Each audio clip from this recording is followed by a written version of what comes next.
adventures of Rocky and Bullwinkle and Friends. Starring that jet-age aerial ace, Rocket J. Squirrel. And his pal, Bullwinkle the Moose.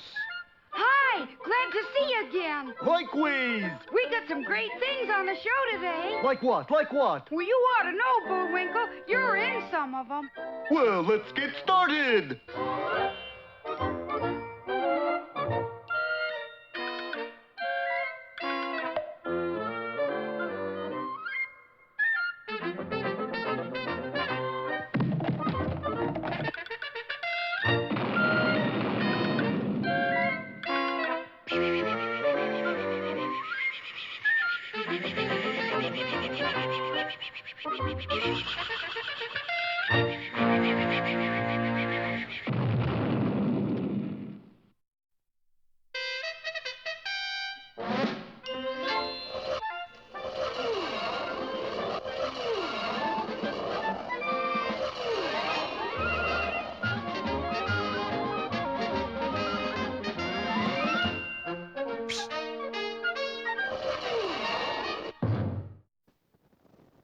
Well, Bullwinkle arrived in Hollywood to take the movie capital by storm. But so far, he hasn't even drizzled. With his mattress full of money, though, he was an immediate target for a talent scout named D.W. Grifter, who looked a lot like you-know-who. Stick with me, booby, and your name will be in lights. Oh, I can see it now. Me too. Bullwinkle J. Moose. Bullwinkle J. Moose. No. We need name with more zing. Bullwinkle J. Zing. No, wait. It's coming. What's coming, darling? Christmas, maybe? Possibly St. Swithin's Day. No, the name. Yes, I got it. Lay it on me. Craig Antler. Take it off me again. Craig Antler. Yes, can't you just see that name in light? Yeah, and it's got bigger bulbs, too. There's no time to lose. We got to get you in school right away. School? I knew there was a catch in this acting business. But first, let's settle my little fee. Fee? Yes, I take 10%. Of my salary? No, of your mattress. Well, the next day, a poorer but no wiser Bullwinkle, Please, Craig. Cragg, enrolled in the Thimmelrig School of Drama and Dance and awaited the appearance of his dramatic coach. I'm all a Twitter rock. Shh, I think he's coming. Hello. Allow me to introducing myself. Gregory Rat at your service. Well, let's get to work. You mean I got to go to school to learn how to act? Of course, it makes big difference. Look, here is picture of actor before and after lessons. Quite a difference, Bullwinkle. Yeah, this after picture looks great. You a nut or something? That's the before picture. You mean he looks like this on purpose? Believe me, it's the only way to crack showbiz. You've heard of the method school of acting? I think so. This is the shortcut version of the method. I call it the system. And the disguised Boris began to teach Bullwinkle the system. He took courses in elementary slouching, advanced slouching, T-shirt tearing, contemporary beards and how they grew, and theoretical and applied mumbling, all at the rate of $20 an hour. Boris was very happy. Look at that pile of frog skins, Natasha. Won't the moose catch on eventually, Boris? Catch on. Look at that face, Natasha. Yes, I guess you're right. But the villains hadn't counted on the intelligence of Bullwinkle's buddy, our hero, Rocket J. Squirrel. Bullwinkle, you look terrible. Yeah, isn't it great? When I get to be a complete mess, I graduate. But you're not learning anything. Not learning anything. Listen. What was that? That was my mumbling lesson for today. Pretty good, huh? Gee, Bet you couldn't understand a word, could you? No, and neither will anybody else. Nobody'll ever give you an acting job. But at that moment, the door burst open and in strode a commanding figure. Hold it! Don't move a muscle. Can I tremble a little? Marvelous, sensational. He's just what I want. And who are you? You don't know me, you pest. Who is he, Miss Fitz? Is the famous movie director, Alfred Hitchhike. Alfred Hitchhike? Yes, and Moose Uncle Alfred wants you. Well, is this Bullwinkle's big break? We'll find out next time in Bullwinkle Makes a Movie or the feature from outer space.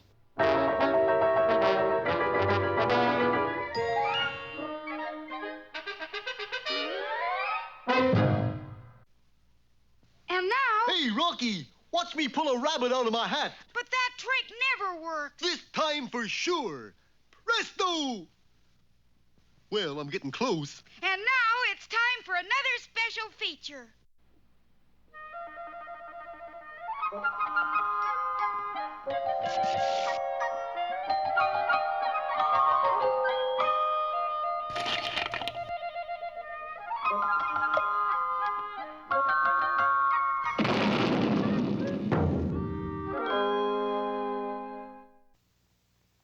A long, long time ago, there was a little kingdom which perched on the top of a high mountain. The king of this little kingdom was constantly trying to find new ways to raise money to buy the things he thought the country needed. Like, a new robe for the king, for instance. How much is it? 500 pezuzos, Your Majesty. Well, I'll have to levy another tax on the little people. But we already have a tax on everything, Majesty. What can you tax them for? Easy. I'll just tax them for being little people. Hear ye, all people under 4'6" will be taxed accordingly. Well, there weren't very many people that little. Matter of fact, only one family in the kingdom was under 4'6", the Goblins, and they didn't like it a bit. Maybe we don't have height, but we've got heart. If you're gonna live on this mountain, you gotta pay the tax. Then we won't live on the mountain. We'll live in the mountain. Come on, all you goblins. And the whole Goblin family entered a hole in the side of the mountain and shut the door. And you better be careful from now on, or the goblins will get you if you don't watch out. But, as we said, that was a long, long time ago. Since then, many kings had come and gone, tall, short, and medium. But the goblins still lived inside of the mountain from where they would sally forth on moonlight nights to try to get people. Hey, Sam. Huh? What do we do with the people when we get them? Don't ask me. We never got one yet. But sneaky though they were, the goblins had two weaknesses. First, they had very, very tender feet. Sam, on my foot, take it off. It's killing me. What's on it? A feather. Oh, I bet that hurt. The goblins' second weakness was poetry. Yeah, we hate it. And that's one of the reasons they never got anybody. For all a person had to do was to say, 1, 2, buckle my shoe. 3, 4, shut the door. Oh, don't. Let's get out of here. Cold. Scram. Now, one day, the king decided to tell his daughter, Irene, the facts of life. And remember, the goblins will get you if you don't watch out. Have you ever seen a goblin? No, but... Well, how do you know there are such things? Is that a goblin? Of course not. Is that a goblin? No. Is that a goblin? Why, yes, I believe it is. It is! A goblin! A goblin! And the princess ran for her life with the goblin close behind her. I told you they'd get you. But I don't want to be got. Help! Help! The king summoned his knights, but their swords made no impression on the goblins at all. Things looked bad for the princess until she stumbled across a young miner named Curdy. And he was so struck by the princess' beauty that he was moved to poetry. Oh, princess fair, your golden hair, upon your head, I see it there. And, of course, that stopped the goblin in his tracks, for he just couldn't stand poetry. You saved me with your poem. Are you a handsome prince in disguise? No, I'm just a handsome miner boy. Brave, courageous. Couldn't you go somewhere and learn to be a prince? Like where? How about Princeton? Isn't that awful? Little did the princess know that the goblin who had chased her was the prince of goblins himself, that he was determined to make her his bride. Are we almost there? This is his spot, Gov. Unfortunately for the goblins, they had chosen to come up in the middle of the royal croquet court. 4! Not the right spot, huh? A little more this way, I think. Yeah, there she is. Grab her. But the goblins had guessed wrong again and got Curdy instead. You fellows are making a terrible mistake. I'm Curdy. You sure are, hun. Well, I'll just recite a rhyme and, But without the princess to inspire him, Curdy couldn't think of a thing. And in just no time, Curdy found himself in a very embarrassing position. Do you take this earthling for your wife? She sure looks different. Could I take it out in the daylight and look at it? And so the goblins came out of the mountain with Curdy still closely guarded. But who should he see just outside the hole but the princess herself? Again inspired, Curdy burst into verse. What a gladsome fine surprise, now to see you with my eyes. I love you more, my lovely princess, than pies of apples or of minces. Well, the guards just couldn't stand that. I really can't blame them. Stamp on their toes. Stamp on their toes. And the goblins fled back into the mountain forever. See? I told you the goblins will get you if you don't watch out. But you were wrong. I was? Sure. It's the love bug that gets you if you don't watch out.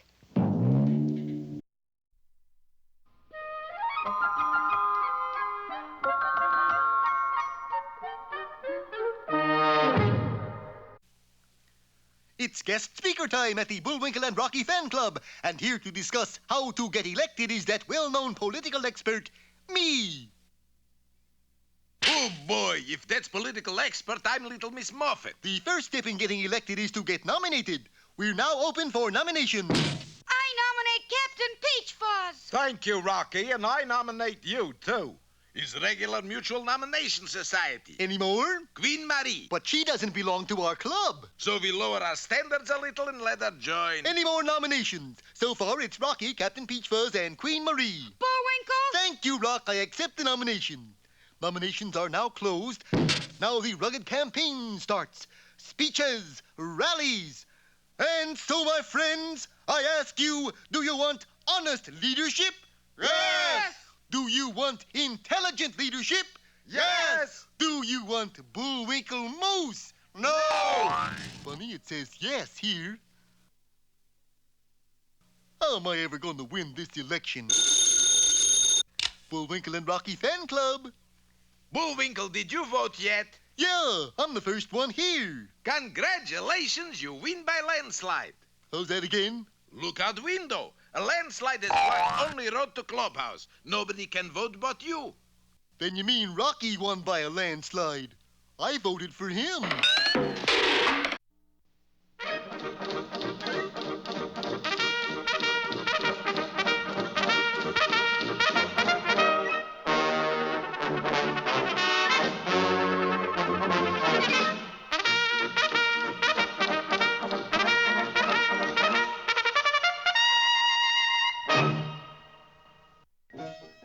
Canada, where men were men, unless they were horses.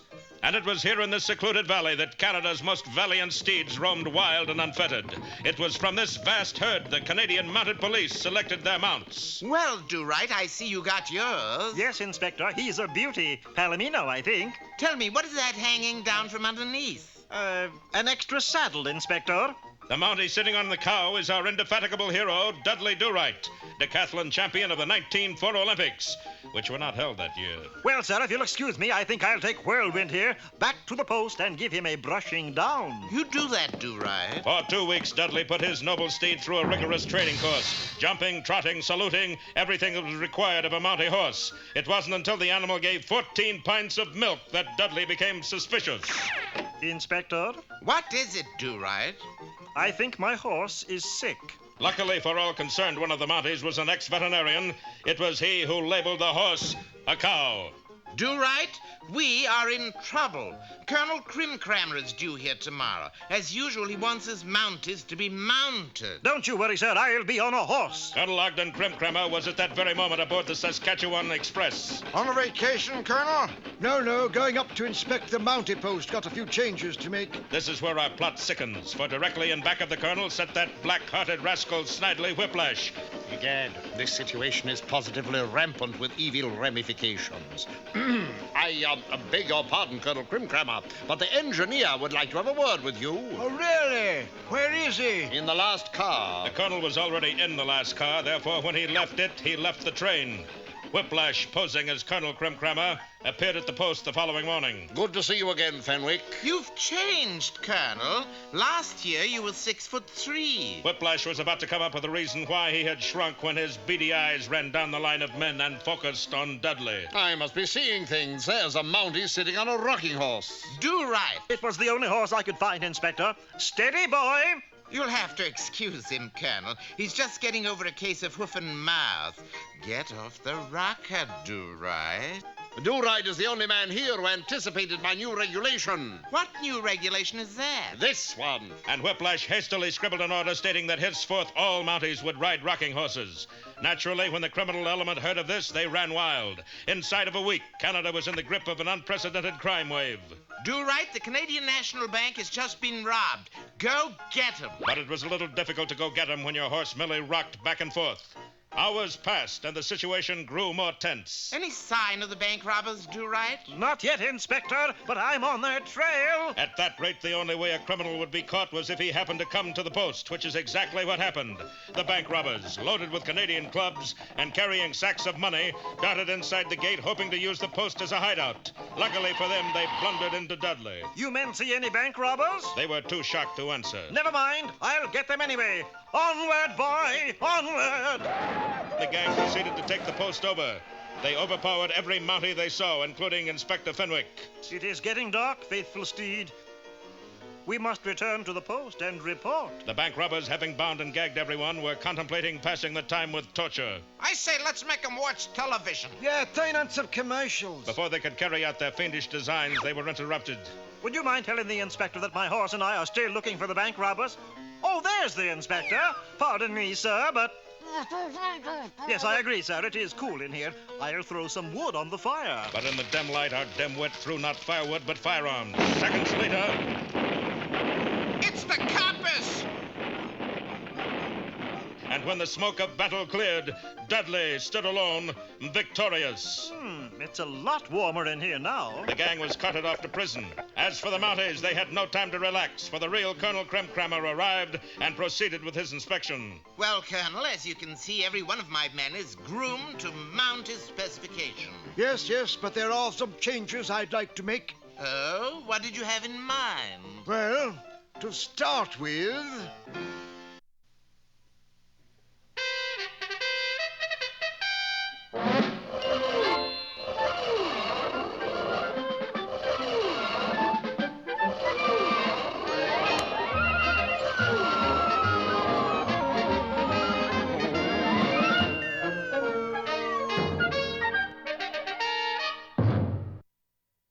Last time you remember, Bullwinkle was discovered by the famous movie director Alfred Hitchhike. He's sensational. He's got a certain something that no other movie actor has. What certain something? A pair of antlers. That's good. You mean you're really going to put Bullwinkle in a movie? We start shooting in the morning. Oh, boy, a Western. No. It's a stark and soul-searing tragedy. A picture to tear at your purse strings.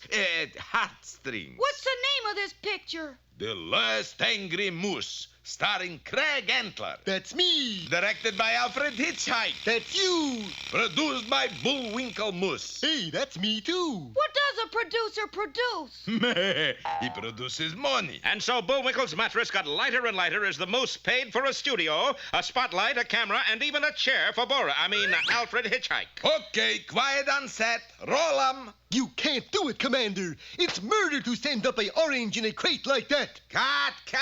Oh, boy. Easy, darling. Remember, he's paying you $1,000 a week. It's not enough, Natasha. Okay, next scene. You heard me, T-Texas. This here town ain't big enough for the both of us. Well, I'm a-fixin' to do something about that right now. You gonna draw? Yes, sir. I'm gonna draw up plans for a bigger town. Oh, Natasha, there must be easier way to steal money. But then one day, The Last Angry Moose was finished, and our heroes prepared to attend the big gala premiere of their picture. Hurry, Bullwinkle.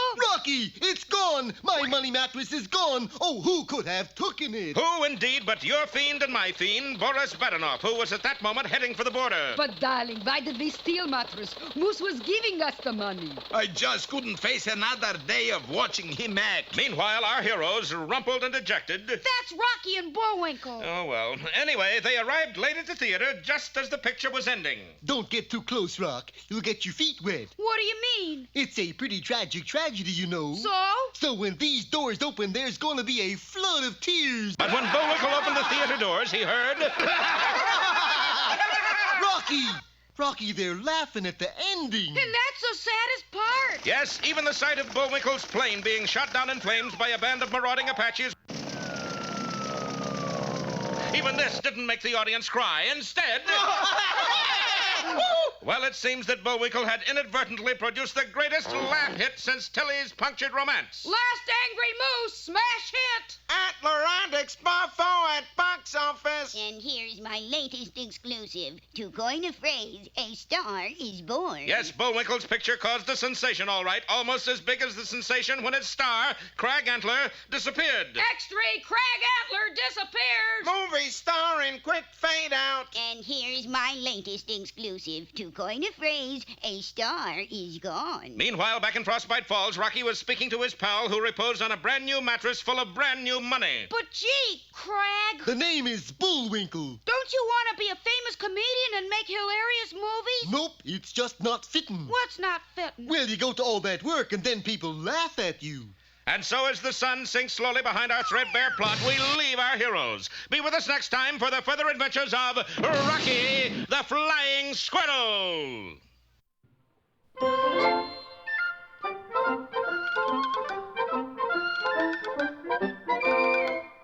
Well, I guess that about wraps up another Rocky show. Certainly hope you enjoyed it. I did. I always say. Bullwinkle, time for us to go. Already? Okay, but first, here are some of the people who made this show impossible.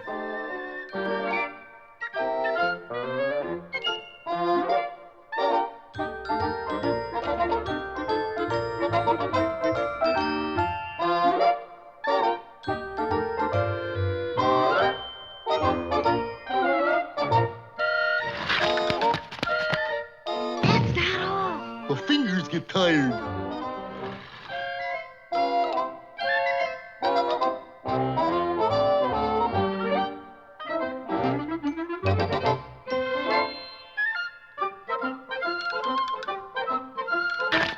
Oop! Got away from me again. Well, see you next time. Ready, Bullwinkle? Alley! Oop!